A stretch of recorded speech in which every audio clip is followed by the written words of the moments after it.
आप देख रहे हैं देश का सबसे भरोसेमंद चैनल दिल्ली नेशनल। बिहार चुनाव से लागू होगी नई व्यवस्था। काउंटिंग पर चुनाव आयोग ने बदले नियम।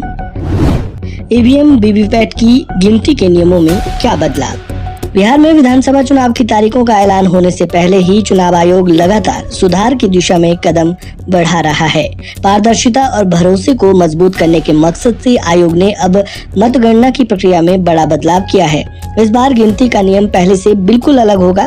नई व्यवस्था के तहत अब ईवीएम और वीवीपैट की गिनती का दूसरा अंतिम राउंड तभी शुरू किया जाएगा जब तक कि पोस्टल बैलेट की गिनती पूरी तरह खत्म न हो जाए। यानी पहले पोस्टल बैलेट गिने जाएंगे और उसके बाद ही ईवीएम के इस चरण की गिनती को आगे बढ़ाया जाएगा। चुनाव आयोग का मानना है कि इस कदम से प्रक्रिया में अधिक पारदर्शिता आएगी और किसी तरह का संदेह या भ्रम की स्थिति नहीं रहेगी।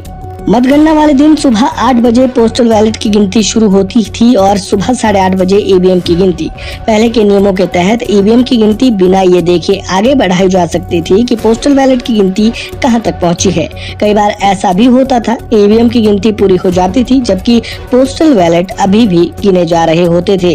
हालांकि व्यवहारिक तौर पर अधिकतर बार पोस्टल बैलेट की गिनती पहले ही पूरी हो जाती थी, लेकिन आयोग ने अब स्पष्ट नियम बनाकर किसी भी तरह की अस्पष्टता को खत्म कर दिया है। चुनाव आयोग ने ये नियम सबसे पहले बिहार विधानसभा चुनाव में लागू करने का फैसला लिया है। नवंबर में होने वाले इन चुनावों में ये नई प्रक्रिया आजमाई जाएगी। आयोग ने रिटर्निंग अधिकारियों को भी निर्देश दिया है कि जिन क्षेत्रों में पोस्टल बैलेट की संख्या ज्यादा हो वहां पर्याप्त टेबल और गिनती कर्मचारियों की व्यवस्था की जाए। इसका मकसद मतगणना में किसी तरह की देरी न हो और पूरी प्रक्रिया सुव्यवस्थित और समय पर पूरी हो सके।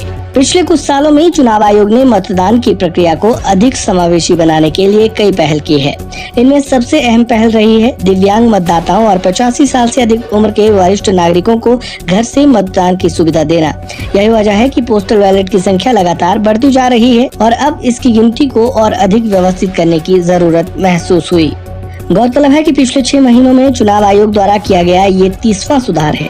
इससे पहले आयोग कई अहम कदम उठा चुका है। इनमें वोटर्स के लिए मोबाइल जमा सुविधा, पोलिंग बूथों की वेबकास्टिंग, टेक्नोलॉजी का ज्यादा से ज्यादा उपयोग और घर से मतदान जैसी पहले शामिल हैं। इन सभी प्रयासों का मकसद सिर्फ एक है, मतदान और मतगणना की प्रक्रिया को ज्यादा आसान, भरोसेमंद और पारदर्शी बनाना। बिहार विधानसभा चुनाव से पहले चुनाव आयोग ने मतगणना के नियमों में ये बड़ा बदलाव करके साफ संकेत दिया है कि अब पारदर्शिता और व्यवस्था से कोई समझौता नहीं होगा।